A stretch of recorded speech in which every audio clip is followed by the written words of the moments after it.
Hi, everyone. Welcome to the National Network of Libraries of Medicine Southeastern Atlantic Region's June Beyond the Sea webinar. My name is Terry Otteson, and I'm an Outreach and Education Coordinator for the region and your host today.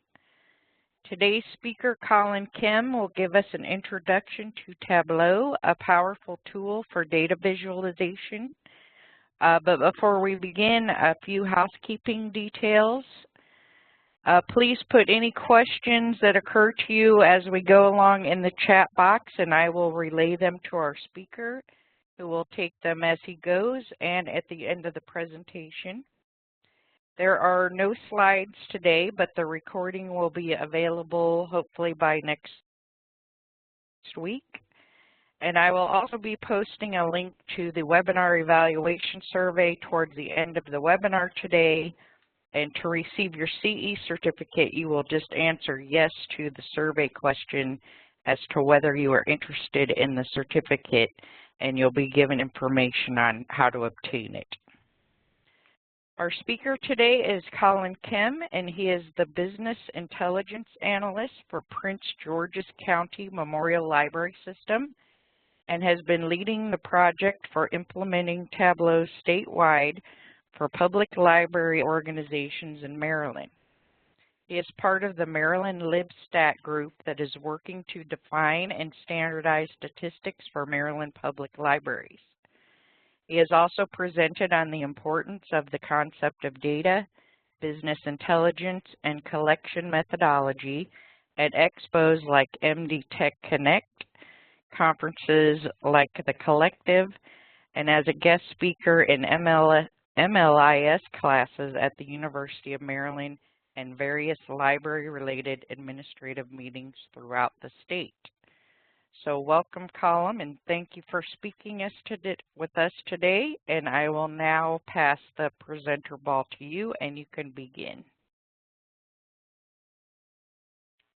Okay, thank you so much.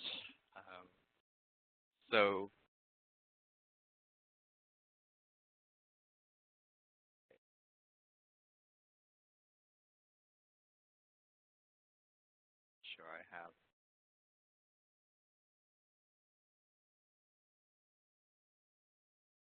So can everyone see my screen okay? Okay.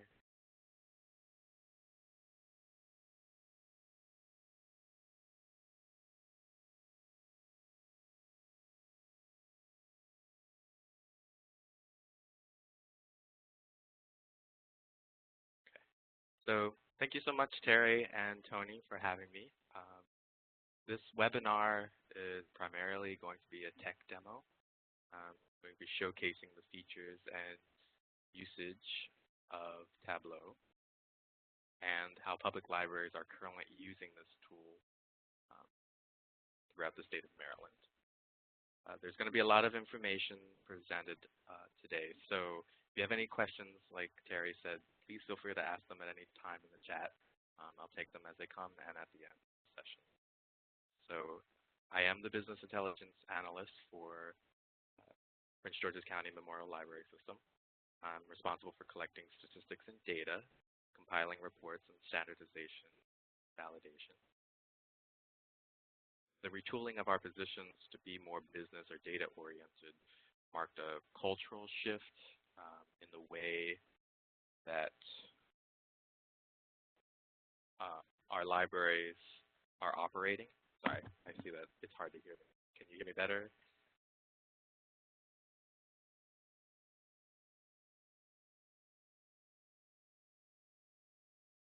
Make sure everything's okay.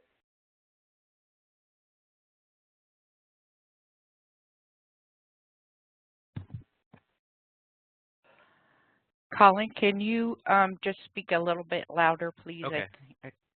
Thank you. I can talk louder. Okay. Is this better? Yes, thank you. Okay, sure. So our retooling of our positions were made to be more business or data oriented. It marked a cultural shift in the way that libraries operate, using data to look at predictive trends to make decisions, as well as reactive measures. So the state of Maryland's Division of Library Development Services, pretty soon to be its own independent state library agency, provided an ongoing LSTA grant to implement Tableau statewide to every public library. So far, there are 9 counties, with 3 more in the next few months, that will have implemented Tableau in their systems. There are limited funds, but the goal of the grant is to help get usage of Tableau off the ground and help the systems become more comfortable using it. This was done in conjunction with the company Isimo, who focuses on data visualizations. They have a lot of nonprofit clients of their own, and they've been instrumental in getting the project implemented, and will be working with every library system in the state of Maryland. The state also has a monthly lunch and learn, which is in fact happening today, right now. It was created to help make an open and sharing environment for the data landscape. So Tableau is a business intelligence tool. Its primary strength is data visualization, but it has a very robust back end. It does not change or affect the underlying data in any way. All calculations are done through its own software, possible through a combination of custom SQL and its own script language. It can tap into a wide variety of databases with live connections, including SQL, Oracle, JSON, Access, as well as just normal exported Excel, text, or CSV files that you may have only have access to from your various softwares. There are various versions of Tableau, including, as you can see here, desktop, server, public, or how it's now known as online, and mobile. I will be showcasing desktop today. The power, however, is in the ability to provide live interactive data through server, which allows users to view workbooks that are created by the users of desktop, who create visualizations or reports and publish them onto server to be viewed and interacted with. Desktop does allow you to create visualizations that can be exported into PDF format, but it loses the key functionality of interaction and customization. There are some various services online to help you learn more about how to use Tableau. A great one is Tableau's itself. It has great tools, great training videos, just through Tableau.com, through their learning portal. They have a variety of things, and typically they're free to use. There's also Coursera through the University of California, Davis. They offer fundamentals of visualization with Tableau. And lynda.com has its own training courses that it offers to help you get a basics on how to use Tableau.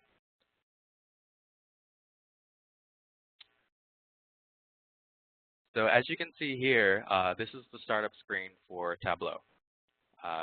It allows you to immediately connect to any of the data that you have through a variety of different means. So you can connect to, like I said, Excel files, CSV files, and start working almost immediately on any data that you have.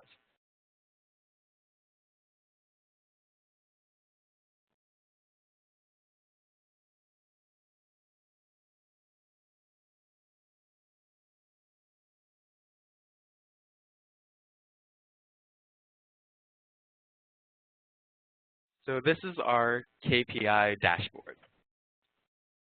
This is used by our CEO to get an idea of how our entire library system is doing month over month, year over year. This is a combination of workbooks put together into a dashboard. So everything is interactive. You can hover over and click on anything within the screen. You can add different types of notations to indicate when certain things have. So as you can see here, this spike shows that we had a particular statistics that started to be tracked, and we can account for what this spike really is. There's also shading that we can add into the workbooks themselves. So I wanted to show a correlation with our usage with our door counts. So I noted that all shadings in each of the graphs are actually going to allow you to see if there's a correlation between how many people attended and whether there's an increase in our program attendance, our collection usage, etc.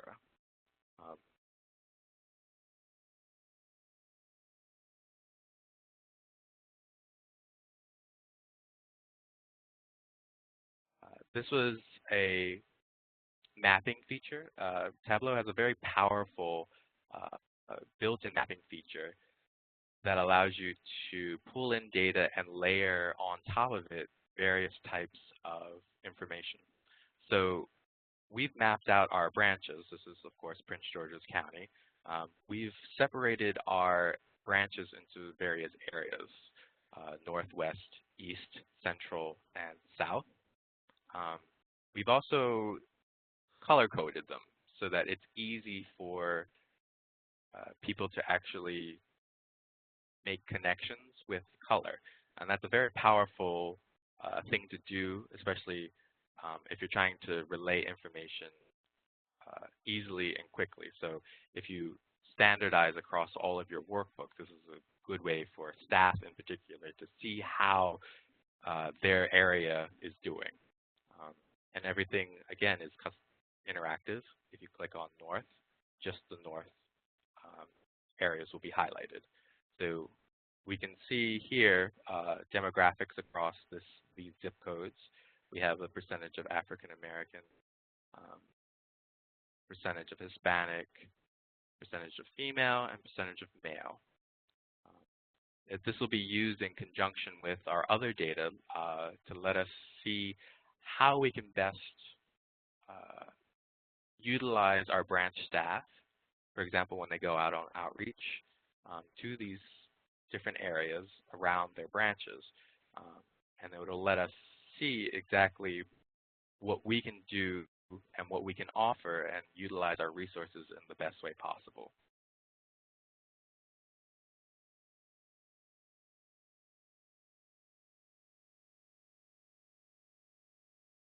So this next dashboard is our program statistics. This is a very popular dashboard with our staff. It's a combination of visualization and reporting. Our librarians can see at a glance how their area and branch are doing. And it gives them, as you can see here, the average program attendance, the total program attendance, and the total number of programs, as well as in detail what their programs are. And clicking on any one of these bars will give you an updated visualization.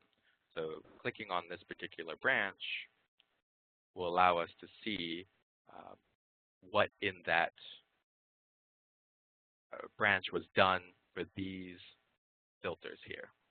So you can see I've set the audience and category as all, and the location of program is also all. We have a Google form that this connects to, and this is all live data. So as our staff enter information, this particular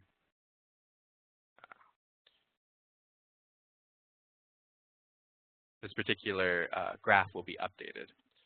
So apologies, the connection might have been lost, but when we set these different filters, you can actually change how the graph looks. So we can change the date and time, we can search for particular names of programs, and hovering over this particular detail will give you the exact information that was entered into the forms.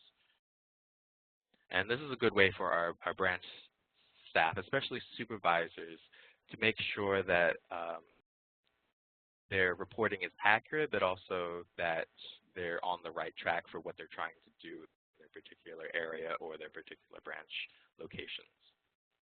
So we have different focuses depending on what area they've gone to. So one area may be focusing more on outreach than another, but this allows them to customize depending on what they're really looking at.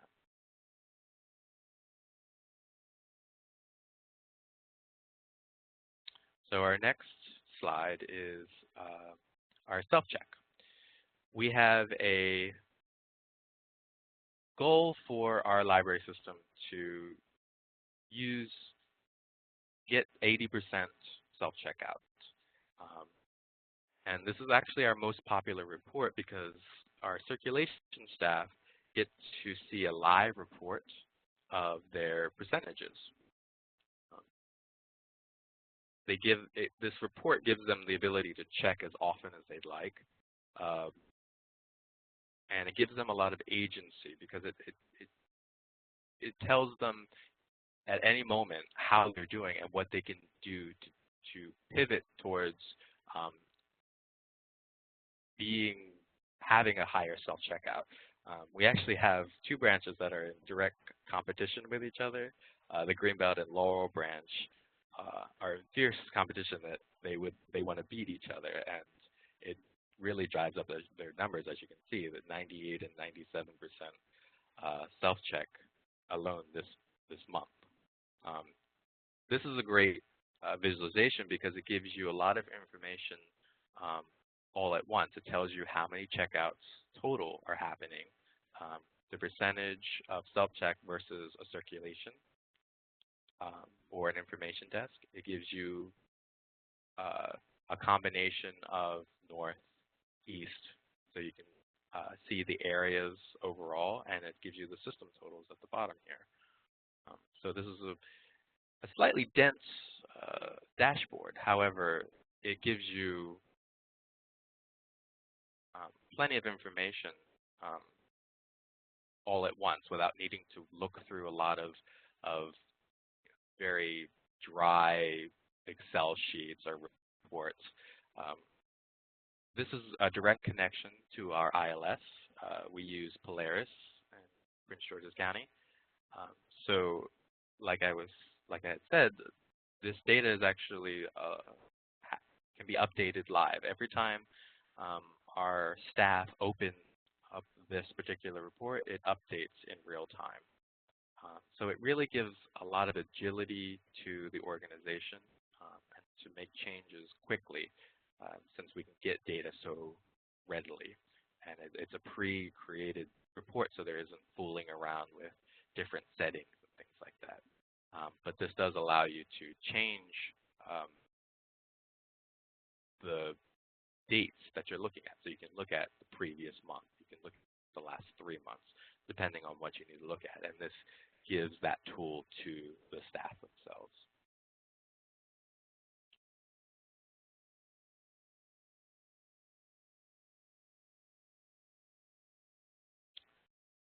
So this is probably something academic libraries would be really interested in using. I know that there's a lot of electronic resources or databases that academic libraries are trying to track.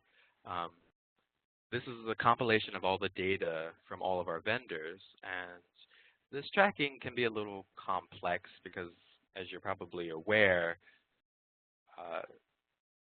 each vendor has a very different way of reporting their data. So we have an electronic resources librarian who compiles this data monthly, and I pull this in and basically make it look pretty, but it also makes it very interactive. So as you click on something, it can update the information. So you can see just by clicking on a particular vendor, our monthly report is updated. So you can see month over month how that vendor is doing. There's also the ability to create what's called hierarchies within Tableau.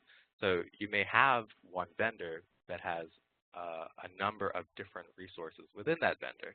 So we can then track at a more granular, deeper level how that vendor is doing. So we want to say Encyclopedia Britannica versus the image quest part of it. If you click on that, we can see here there was a big spike in May. We also have another part of this which allows us to track our expenditures. Unfortunately, we can't show that, but our administrators do have access to this, and they can make decisions on whether to keep or remove a vendor or a particular resource looking at its expenditures. It tracks how much we're spending and the average cost as well. So that's a great way to actually see what's going on. So there's a question from Jeff, I see, that why are the months out of order? We've decided we have a fiscal year that starts in July, and I've set up all of our monthly reporting to indicate that. So it will start in July and end in June. Tableau gives you the ability to set those kinds of things. So you can set a fiscal year if you start in, like we do, July or October or whenever, or you can just do it as a regular calendar year. It's completely up to you. Tableau is really good about customizing those kinds of things. You can even set it at a deeper level, so you can tell the data source that every time you create a new workbook, you want it to its fiscal year to start at a particular time.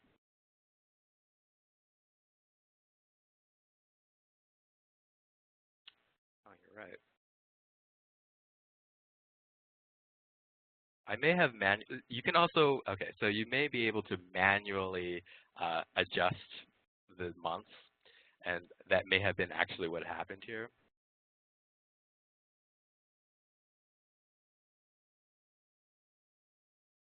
So, and just to show you quickly that this is really easily customizable.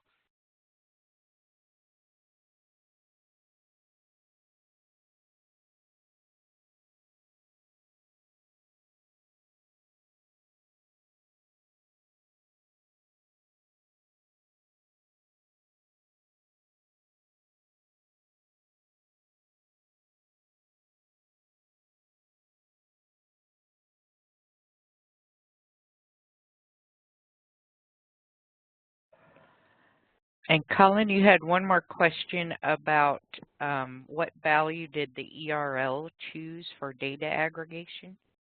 General hit counts? Not exactly sure what you mean by ERL.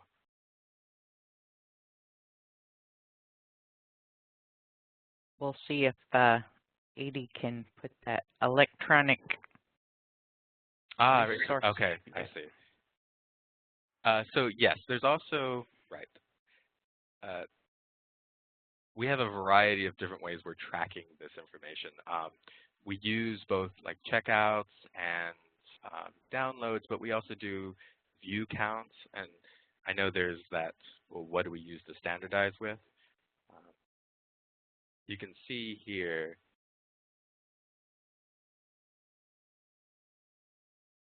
you can limit it by the counting type. So you can see here we have full views, page views, record views, searches, sessions. You have complete control over that. So if you only want to see your checkouts, you can do that. Our administration is okay with combining everything, but I can understand, obviously, that if you would want to compare just downloads to just downloads, you can do that.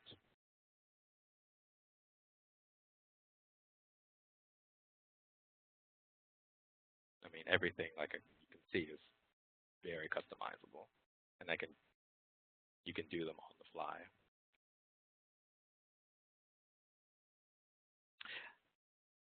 You're welcome. Yes, our vendors do track a lot of data very differently, and it can be very difficult to compare them. So obviously we do the best we can.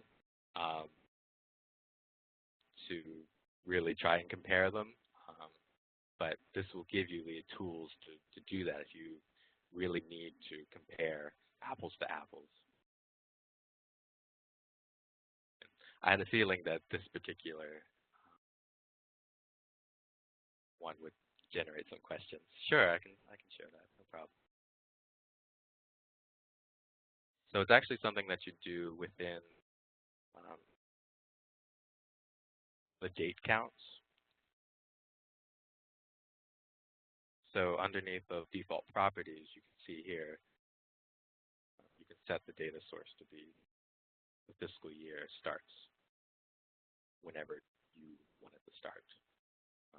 The data source itself is reporting that it starts in January because that's how it was ordered in the calendar. But as you can see here, it's very easy to set it.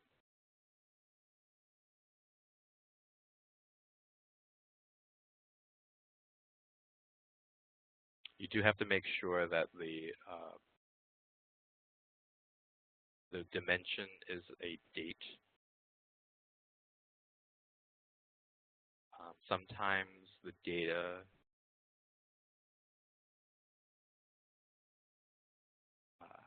would not recognize it to be in that format, so you may have to change it. Yes, I do actually have a heat map coming up, so that's no problem at all.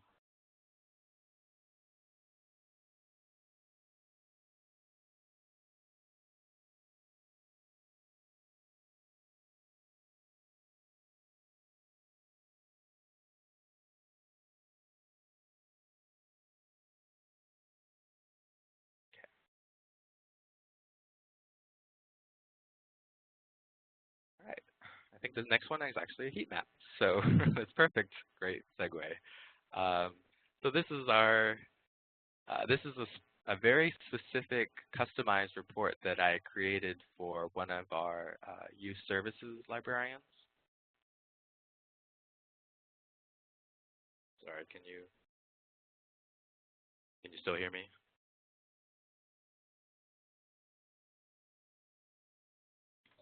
Yes, Colin, I can. Okay. Okay. I will respond. Thank you. I'll respond to Doug. Thank you. Okay. So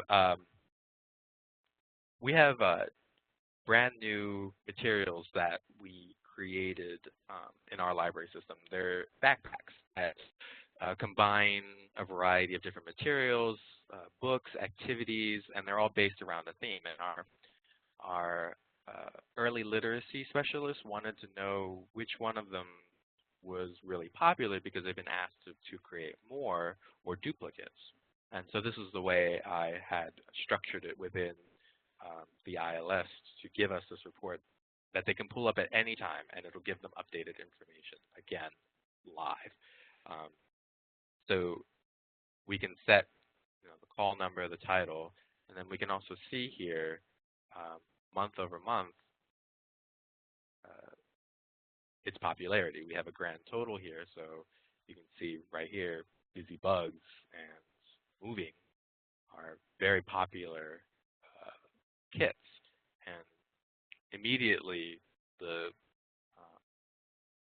librarian was able to see that and can get ideas and duplicate that effort. You can also set the branch location. So just by picking a particular branch, you can see just how it did in that location. So they may not have, let's say, a dinosaurs kit, although they do now, but you can see branch to branch how each of them are doing. And this is very useful for our librarian. And it's a great example of the versatility, but also the effectiveness of being able to visualize something like this. So you can see that the heat map, immediately your eye is drawn to this darker color here. So this particular item moved a lot in September and we can drill down further into that to see if was there something specific happening there.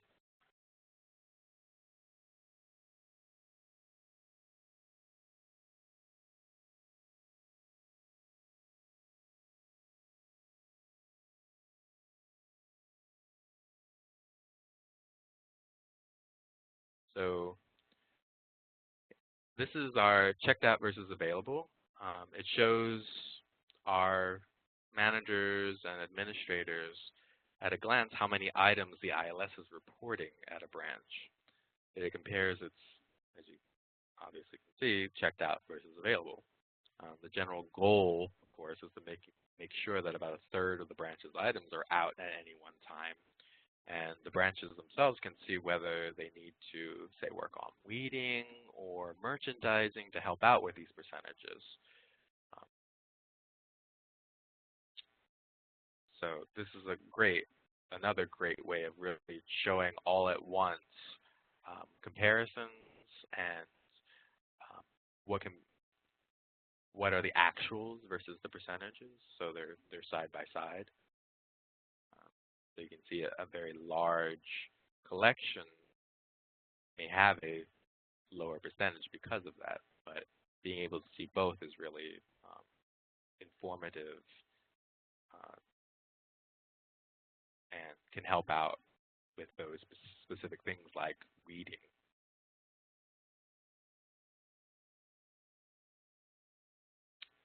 You can even set, of course, depending on your ILS, a particular collection. So if you wanted to see how one is done.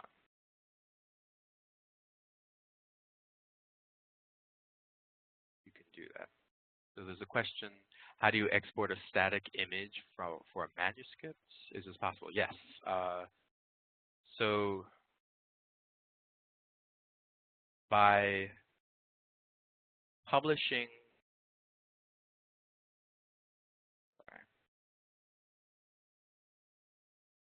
so I'm in the story mode, which has some limitations. Go to the actual dashboard.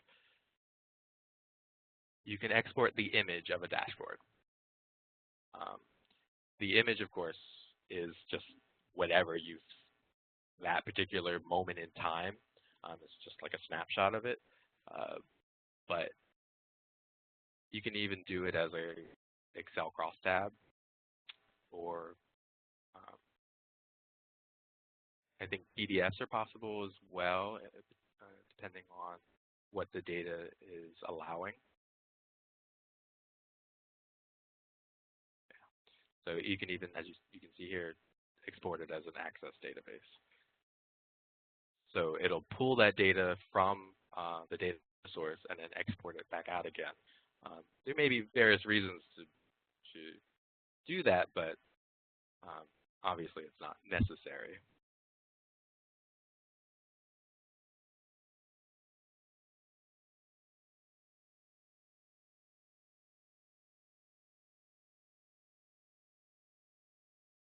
And so going back to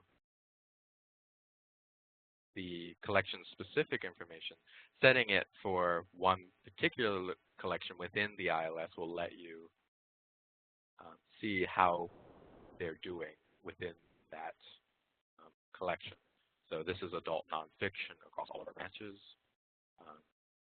And we can see, obviously, some of the percentages changed.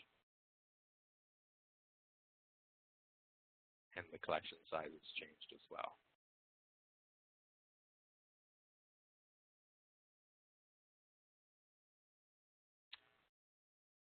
Example of a bubble chart.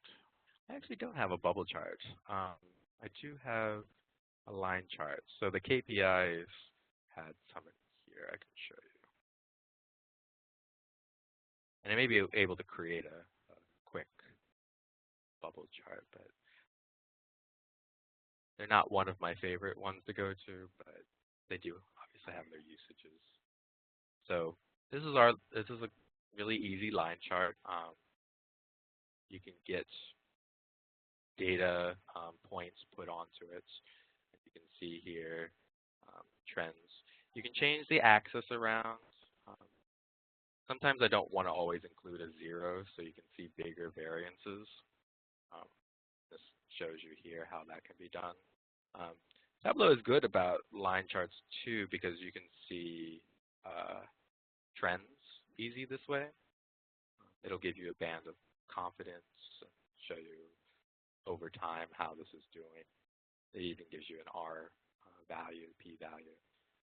So Tableau is really good about that. And if there's enough information that it can really use, it can do a forecast. However, we don't have enough data loaded in this for Tableau to really do a accurate forecasting. But it is really easy to create various types of images, different graphs. So this can be easily changed to a bar graph.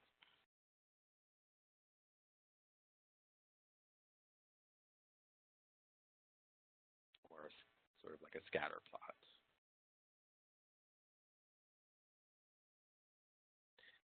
Pi wouldn't work for this.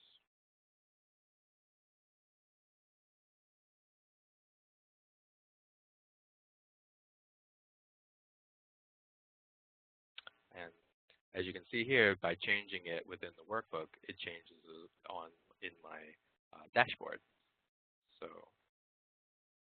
it's all linked together. You can do different things based off of what you or your viewers would need to see. So as a desktop publisher, I take the feedback that I get from people and I constantly will iterate on these, and it's very easy to do so. So Tableau doesn't have an infographic sort of tool. It doesn't have the ability to really add a lot of fancy graphics that aren't data-based, if that makes sense. You can put customized graphics into a workbook, but it really requires you to go into the back end and add your own images, and it's more of an analytics tool than it is a infographic. So I know there's a lot of people who would like to use this as a way of showcasing what we're doing to, say, stakeholders or the public, but its value that I generally like to tell people is to use it for making decisions at an administrative level. It really helps your managers or your supervisors make informed decisions and feel very comfortable that what they're doing is the right thing. Using it as a tool to show, let's say, a board how you're doing can be good. So you can see, obviously, increases in usage, increases in reference questions. You can show them that there's a positive trend, but I don't feel that the real power behind Tableau is demonstration to outside stakeholders. But that's not to say you can't export these as images and put them into various other types of infographic programs.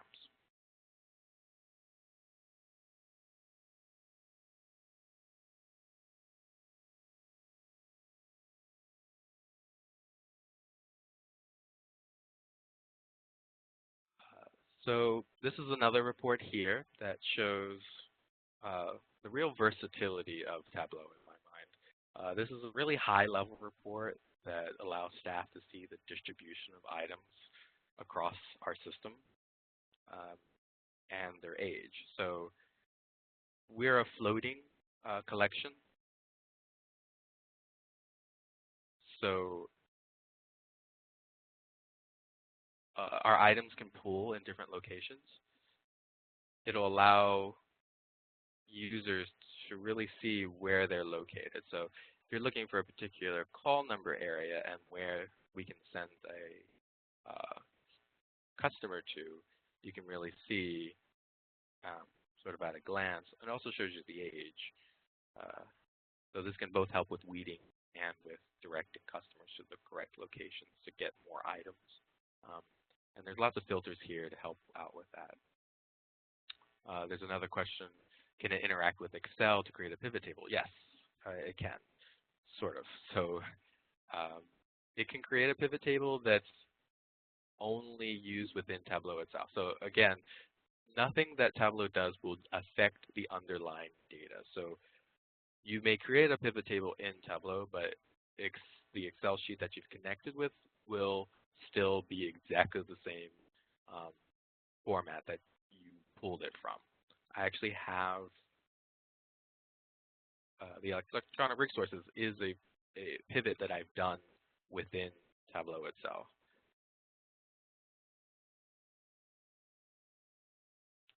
So you can see here, I actually pivoted the month out, so and the counts. So it's completely possible to do that. You have to make sure that what you're doing can be created, can be effectively pivoted. It really depends on what the data source is doing. But again, you can go back around again, pull the data in from wherever. It doesn't necessarily have to be Excel, and export it back out as a crosstab in Excel, and then pivot that in Excel. But that's a very convoluted way of doing things, but it is possible.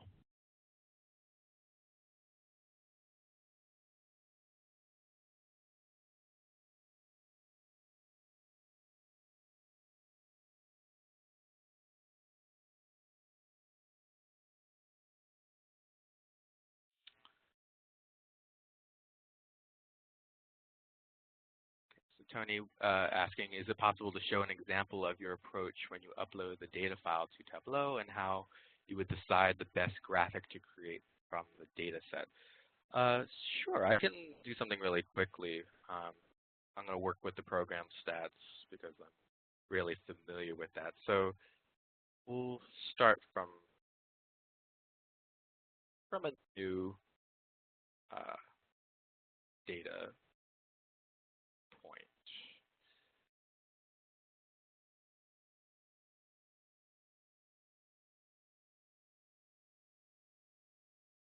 So if you already have a workbook open and you want to keep adding to it, you want to add a new data source typically because it'll give you a new place to pull from. We already have program stats, but I'll show you how that's done. Our information is loaded onto a server that we can pull from. So as I was explaining at the beginning of the webinar, the server it has the ability to compile data sources, but also workbooks that your staff can view and interact with. I'm going to pick the program stats.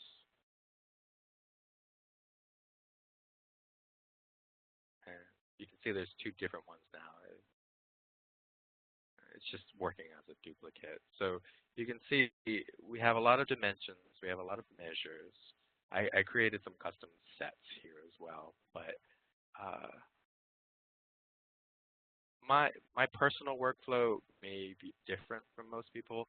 I typically just like to play in the data first to see what can be pulled out. So just by clicking and dragging, you can see how things look, pulling a particular data field into the rows and columns can give you an idea of what you may want to do with this information. Color coding things is really powerful. And so Tableau also has the ability to do things for you. So if you're really sure what to do with the data that you have, just pulling some of the information out into the workbook will allow you to bubble graphs. So here's an example of a bubble graph that you can see here. The examples here are really good starting points in a lot of ways. Doing it as a bubble graph, as you can see, it doesn't need anything in the columns and rows. It's all about the marks themselves in this particular shelf here, setting size and color to really give you a clear idea of the comparison. There's also something called a tree map, which we do use a lot of times in our organization. I don't have any of the workbooks open now, but this can be really useful to see the biggest ones and how they compare to each other. That's sort of its strength. But you can even go right to a cross tab and work from there. So the Show Me tool is a really good way if you're just kind of overwhelmed and you have a lot of different things and you're not really sure what to do with it all. But I personally like to just click and drag until something looks good and then sort of iterate from there. So we have many more workbooks that could be shown, but I wanted to show just a good sample of the variety of visualizations and reports that can be created. You can see Tableau is a really robust, really versatile tool, and I hope it's given you all some ideas on its usefulness in a library environment. Obviously, we're focused really heavily on public libraries, but the data can be used in any circumstance. And obviously, for academic libraries, you have very specific things that you guys will need, but it's able to do that. It's able to really pull out that information. And you can do a lot of customization to really make sure that the data is giving you what you need. So there is the ability to go into the back end of Tableau itself and do a custom SQL query, so you can tell it that you want it structured in a certain way and pulled in so that you can utilize it in the best way possible. So I feel like there's a lot of potentials for libraries to use Tableau really effectively. Colin, I've looked a bit around at pricing, and I know there's a free version and then a paid version, and I'm curious, with such a large library system, do you pay for like one person at each branch to be able to use this, or do you act as the one person that can pull data from any branch and then use this tool? So we have server licenses that every area has, and then we have individuals, administrators that have access as well. So we do actually have licenses for a lot of different people. I think we have 20 or 25 individual server licenses. So you do pay upfront for that, and then there's a yearly renewal fee that's, I think, 20% of the original cost, and that's a maintenance fee that pays for all updates and upgrades in the future, as well as support from Tableau itself. Thank you. And one more from me. I can see that you're like at an expert level using this. How long would you say, like, an average person just to be able to I don't know, use it effectively without becoming an expert, what would you say you think the average time learning curve-wise is? Well, there is a steep curve to start with. I feel like once you get over the first hurdle of sort of wrapping your mind around its capabilities, it becomes a lot easier after that. Everything just sort of clicks into place. For me, it took maybe 6 months to really feel comfortable enough with it to really start playing with it. Obviously, it can differ depending on how much time you can really have to sit down with it. I was fortunate enough to have a good chunk of time where I could do that. Obviously, that's not the case for everyone, but I really feel like it's just that initial part. That's the worst. Thank you. That's the hardest. I'm going to put the CE evaluation link in the box, and you have another question from Tony, and then hopefully everybody else can put their questions in. Yeah, so if anybody has any more questions, please feel free. So Tony asks, after I create a graphic, can I describe the difference between a dashboard and a story? So I don't typically use stories. Stories are a good way of giving presentations, like you saw here today, because it keeps them very static. It still allows you to be interactive, as you can see, in a way that PowerPoint doesn't. So you can export these images out and then put them into a dashboard, a PowerPoint presentation. But it sort of removes the ability to really give you interactive capability. So story is probably the best way of giving presentations to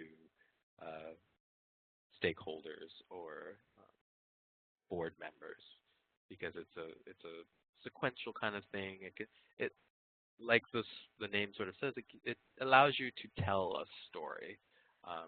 So by just clicking on, and you can set story points, so you can see the difference between here and here is I changed the collection name. So if you're giving this as a presentation and you want to show a particular thing that's happening, let's say over time, you can set different story points. So that would be, for me, that would be what you would use a story for. Just a regular dashboard, I would use for every other time. When you're having people look at it and interact with it in the way they want to interact with it without you sort of giving it to them. Dashboards are their way of pulling up the information on their own time and interacting.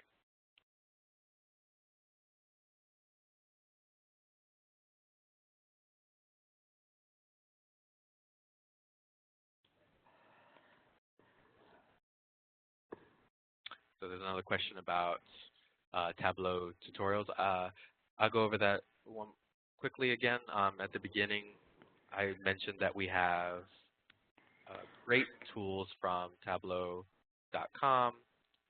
Coursera has a great fundamentals of visualization class, and LinkedIn's lynda.com has a lot of great training videos and overviews of Tableau. But Tableau.com itself has enormous amounts of resources available to people to really start to learn how to use Tableau.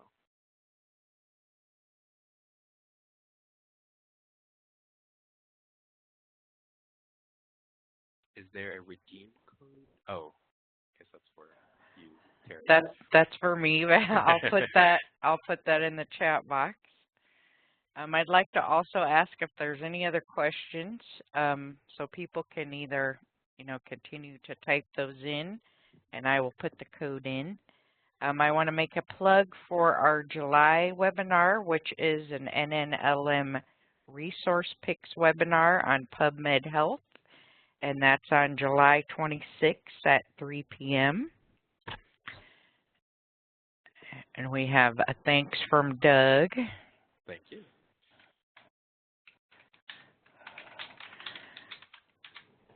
And thank you, Colin, so much for introducing us to Tableau. I think a lot of us can't wait to dive in and start playing with some data and making really cool charts and visualization. Great. I mean, the more libraries that use this, the better I think we all are, because we start to really think about the underlying data, and it can really help our administrators make decisions that are data validated, and it changes the culture in a lot of ways.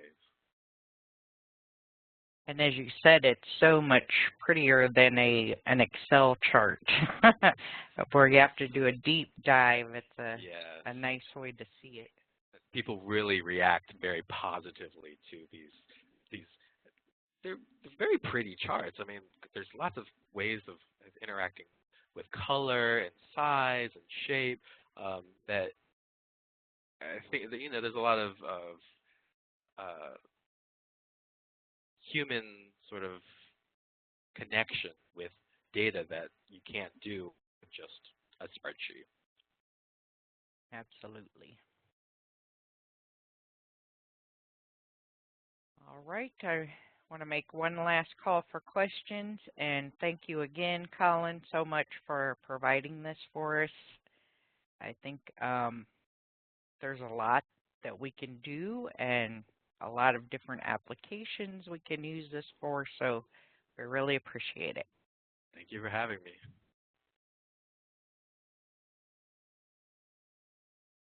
All right, thank you everyone for joining us on this webinar today, and we'll hope to see you in July.